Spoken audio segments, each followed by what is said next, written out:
Hello and welcome back to the Franchise Growth Pod. My name is Belle. I am Director of Marketing at AC Inc.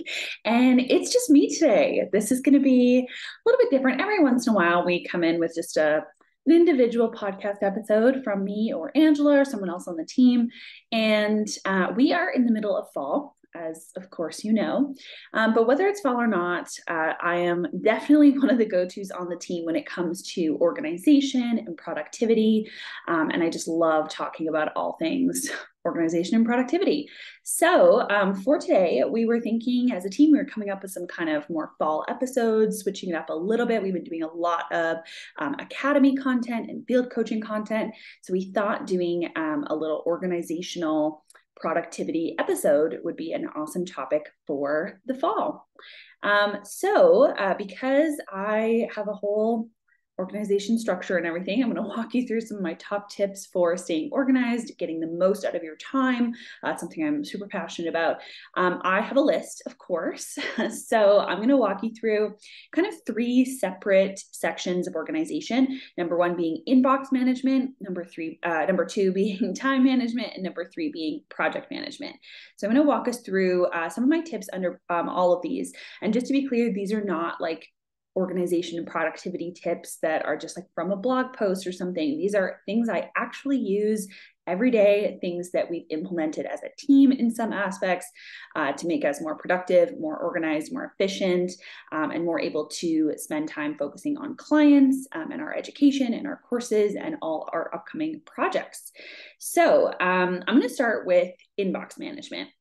So something you're going to know about me is I'm a little bit crazy about trying to keep my inbox as I don't like to think of it as always trying to be inbox zero, because I think sometimes there's a really big emphasis on trying to literally have nothing in your inbox. I love when there's nothing in my inbox. It makes me feel so much more calm, ready to tackle other things. But it is not always realistic, especially depending on your role within a company, leadership roles, how much time you actually get to spend in your inbox and all of that. So instead of thinking about inbox zero, I like to think about just being strategic about when I am looking at my inbox and how I operate within it to keep it as, I call it like the least stressful possible inbox. So first off is I look at my email a couple times a day. Not one of those people who have gotten to the point where I can look at it once and then move on. But what I like to do is not have inboxes open unless I am actively working on a project from an email in my inbox. So that means I will open up my email in the morning, try to look through, get as much as I can dealt with, and then either move on to calls for the day or onto a big project for the day, whatever that is for that specific day. So for that, what I mean is I literally close the tab. So it's not open anywhere on my computer and I have notifications turned off. So this obviously is a little bit different than how some other people have set up theirs. A lot of us feel very connected to our inbox.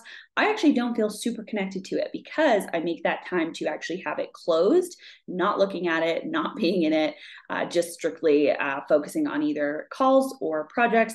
Sometimes if a call is happening and it's like has something to do with something we've communicated about in the past, I will of course still have my email inbox open on my computer, all of that. So it's not to say that you forever have it closed for the rest of the day, but I'll open it up intentionally a couple more times in the day to actually be answering emails or checking on updates on projects, that kind of thing. But having the no notifications and having the tab closed down really helps with like keeping my inbox stress to minimum. Another thing that I really, really recommend, and that has been a game changer since I implemented a few years ago, is actually having folders in your inbox that are really, really clear. And I'll give you an example of what I mean. Clear, but not too specific, because I find that if there's like 1,000 different folders, I find it almost just as hard to go find an email, go check out something, move something around, because I don't like having there be all these subsections. I find it really like it just adds more. It doesn't actually make it less stressful. But I do like having folders. I have them things like content, things like website, things like resources. So things I will go back to a lot is really helpful to have a folder for that. But honestly, the folder that has made the biggest game changer is my dealt with folder. So if you've never heard of this, it's literally just a folder called dealt with. And you put stuff in there that doesn't need to be referenced, like you're done. It's a task that's done or communication channel that's been dealt with, but you still might want to go find that email. So I put all my emails in there that like they're done, I've dealt with them, but I may still want to search like call with Angela from this day or whatever, and go find some communication we had around that call or around that project or what have you. So the dealt with folder is a game changer because it keeps your actual inbox really nice and clear, but it still makes it so you can go research those specific conversations or go find what you need if you are looking back. So the dealt with folder is awesome. And then the other thing, inbox management, that I know is very different, I might have some torn feelings on this, is deleting emails. I'm a big email deleter. Not emails that I'm like actively engaging with people on, of course not, but I'm big on if I don't need something anymore, if it was like a quick ask for something and I sent it through and I'm not going to need to reference back to it, delete it. Also, what's awesome is emails that are deleted sit still in your inbox for another 30 days. So if there was ever something I deleted by accident or whatever, I'd still be able to go find that really easily, restore, put it into the appropriate folder, sometimes the dealt with folder, so I can refer back to it, sometimes a specific project folder, or anything along those lines. So I'm a big email deleter. I find it helps a lot to just keep your inbox stress to a minimum, and making sure that you're also being really clear on like, what do I actually need to look back on, or what do I actually need to have referenced in here. So deleting like spam emails, weird just newsletter things that you get sometimes and you don't need once you take a quick look at them, all of that I like to delete.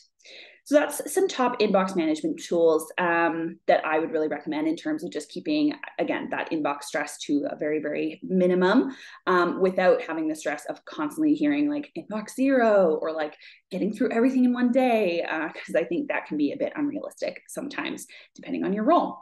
Okay, making our way into time management. So I'm a big time management girl, as I'm sure you know if you've been listening to the podcast or we've met in person. But for time management, there are two specific, well, maybe like three specific things that are on my list here that I want to explain. So for time management, the biggest one I would say is creating actual time in your calendar to prepare. So for me, I like to have time in my calendar at the very end of the week to prepare for the next week. I actually know some of our team members have time in their calendar at the end of each day to prepare for the next day. I like to have that time, but on Monday. So I'll do like a time block on Monday morning where I will go through all the meeting prep for the week. So all the meetings that are coming up that week, making sure I have all the docs linked in my task management, making sure that I know what those calls are about, all that type of thing. And then on Friday, the very last thing I do before I finish up for the day is I look ahead at my calendar. I map out all the tasks that are needed for the next week. Some of that gets done kind of just throughout the week, but it's really, really nice to have specific time in your calendar that no one can take that is designed for prep. And I've actually heard some people say like they think it's a little bit of a waste to like have this whole space of time to like just do all this prep work. But man, oh man, it makes your life so much easier. It makes you so much more confident in all of your projects, calls, team interactions, everything. And it's a really important part of what you're doing, right? It's really important part of being professional, being prepared for big conversations, all that type of stuff. So the making actual time, like booked out time, specifically for me, I use the end of the week and the beginning of the week for the prep points, but some people do it daily. Or monthly or what have you. So I would really, really recommend that as well for just feeling a bit more confident heading into calls and your week and all of that. The next one is protecting your calendar. So this kind of goes into booking specific time for specific tasks. So for protecting your time. So I really like to try as much as possible to book calls into 3 days of the week. So for example, my calendar booking link only covers certain days of the week. And the rest of the days, I actually get to work on real project client things, getting marketing, big design projects done and all that kind of stuff. So it's really nice to have real time to work on those things as opposed to always being available for calls and kind of mixing up your day a little too much, because the kind of the last task, the last suggestion, sorry, the last tip that I was going to mention in this time management thing is the batching your work. So this kind of goes into protecting your calendar and having there only be certain times you're available for call bookings, only times you're available for team meetings or whatever your specific role is based around, is kind of figuring out like, Is having calls all day on one day the most beneficial for you? Is batching your work that way actually the best? We even have some field coaches who'll do that. They'll have like a day of franchisee coaching where they have all their calls, another day where they do a bunch of prep work for the week, or another day when they do a bunch of like resource dev or asset creation, things like that. So there are definitely ways to batch your work and then also protect that time in your calendar by actually putting it into a Google Calendar. I don't really know what other people use besides Google Calendar, to be perfectly honest. I'm not in it. But whatever digital calendar is available for people to look at within your system, within your team, that has been really helpful, is being very clear on what times are available, what times aren't available, if you need to ask to book certain things. Everyone has it a little bit different setup, but knowing your role and how it best works to either put work together, so doing a bunch of tasks in one day or one afternoon that can be easily done all together. Like I do all of our social asset creation at one time, try to anyway, during the week, because I can just get through a whole bunch of it in a couple hours, have it all ready for the rest of the week. And then I'm not breaking up and having to create social assets like every day for a little bit of time. Just so much more productive to get it all done at one time. And if I have specific time in my calendar that I know is not going to get booked up by Zoom calls, it helps a lot, takes a lot of stress off, and helps you get a lot more done, of course, in that time as well. Okay, last thing is project management or task management. So project management, my two tips, one of them, super obvious, we talk about it a lot. If you're on our roundtables or are part of the AC community online, we talk a lot about project management tools. We use Asana, that's what the AC team uses. We use it a lot to task off each other. So if someone needs to help with a certain part of a project you're working on, or have a question about a client, we use Boxer, which is our voice note tool that we talk about a lot as well for quick questions. But if it's an actual task that you're wanting someone to either reference a document or something like that, Asana tasks are awesome, because all you do is you put all the details into the task, you click who you want to assign it to, click when you want it done, and there's tags such as things like urgent or I think there's like deadline and those types of things too. So lots of really helpful, easy ways to set that up. As far as a project management tool, if your team uses one, that is awesome. I would really recommend taking some time to get to know the tool you're using. There are so many incredible YouTube videos or blog posts or tutorials on how to use these different tools.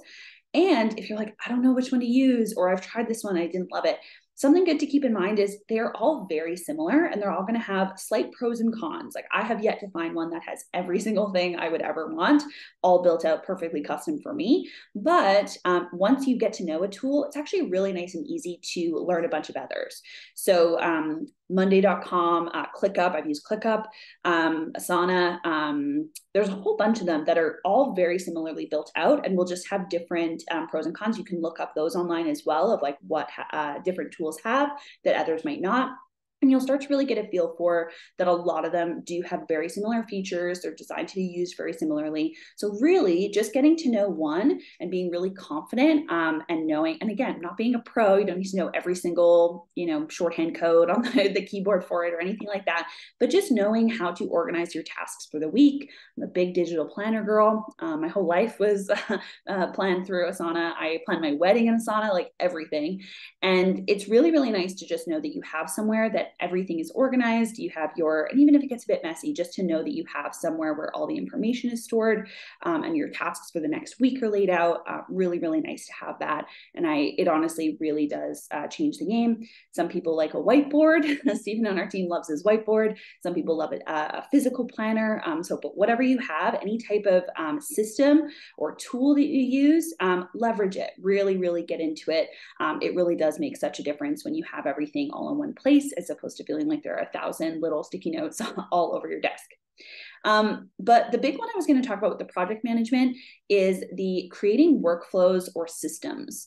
So obviously having SOPs, a lot of franchise systems have amazing SOPs. A lot of them have them that are constantly being updated and added to, and that's all very common. But I don't really mean as much an SOP, although they are also incredibly important and can be really helpful, especially with things like onboarding or answering common questions, having like a resource library where a lot of SOPs can answer a lot of questions for your franchisees or for your team members.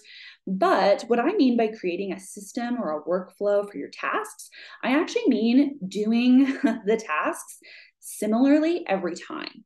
So for example, I have a bit of a system for how I create content for AC Inc. every month.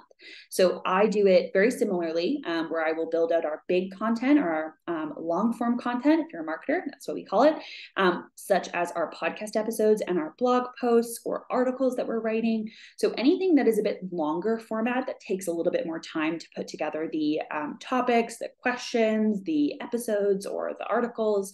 I do a lot of that content in the beginning of the month. I also make sure that I'm writing our newsletters for the month. Sometimes I have to supplement and write some throughout the month as well, but we also we just want to make sure all that long form content is done first. So I do all of that, and then that can be translated into shorter form content throughout the rest of the month. So things like social media posts, things like mini videos on our Instagram, but all, and even honestly, email blasts, things like that. But all of our short form content is created from our long form content. And I've created a system so that I know when we create all our long form, like podcast episode topics, I know that those are going to be leveraged maybe a couple months later in some of our short form content. And I know how to do that because it's done similarly every time. So even creating a system for yourself, and yes, that's awesome to have in an SOP, of course, as well, but even making sure that it's in your calendar. Like once a month, you know, you are writing this article to go to this publication, or for a field coach or a franchise leader, perhaps it's like every quarter, I know I am mapping out all of our team calls for the rest of the quarter or the rest of the month, right? I know that I have some time where I'm booking all of those in, looking ahead in everyone's calendar, making sure these are going to be the most productive they can be. We have new agendas for each, whatever that looks like for your specific role, making sure that your field coaches have their plans for franchisees. Are we identifying the problem areas? How are we managing that? Kind of having that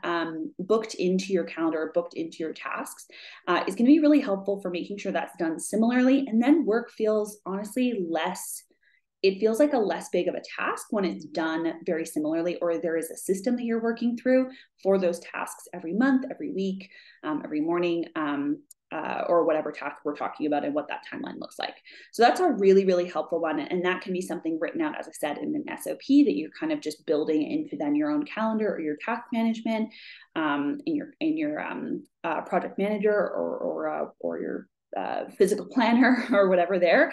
But having that built out actually into your real where you look at to decide what you're doing each week or each month, that is going to be a lot more helpful than having it written down in a document that you don't really look at that often. So you know how it should be done, you know there is a system, but you just kind of are like, oh, I need to reference back to it. But having it actually built in, where I know I think it's on the 25th of every month, I know I have email writing is on my list. And sometimes I don't actually do it on the 25th, but that is something that is in my calendar. So when I look ahead at like the following week, I go, I might not be able to actually do it on the Wednesday. I have to move it to the Thursday because I have my project time on the Thursday afternoon, but I can get those emails all written for the coming month. So having it built in, not just in a document SOP, but actually into your task management software or the tool you use or your calendar is really helpful for building out those systems and workflows for getting tasks done every month. Okay, that was a lot of chatting. I hope you found this really, really helpful. I love talking about all things productivity, all things efficiency. And so it was really fun to get to put this together. If you have any questions or if you want to get involved in our roundtables, you can, of course, reach out to us. We also, as I'm sure you've heard, launched our academy, our curriculum of field coaching, education, training, and certification, which is so exciting. So check out all of that and more at fieldcoachexperts.com. And I will catch you next time. Go be awesome.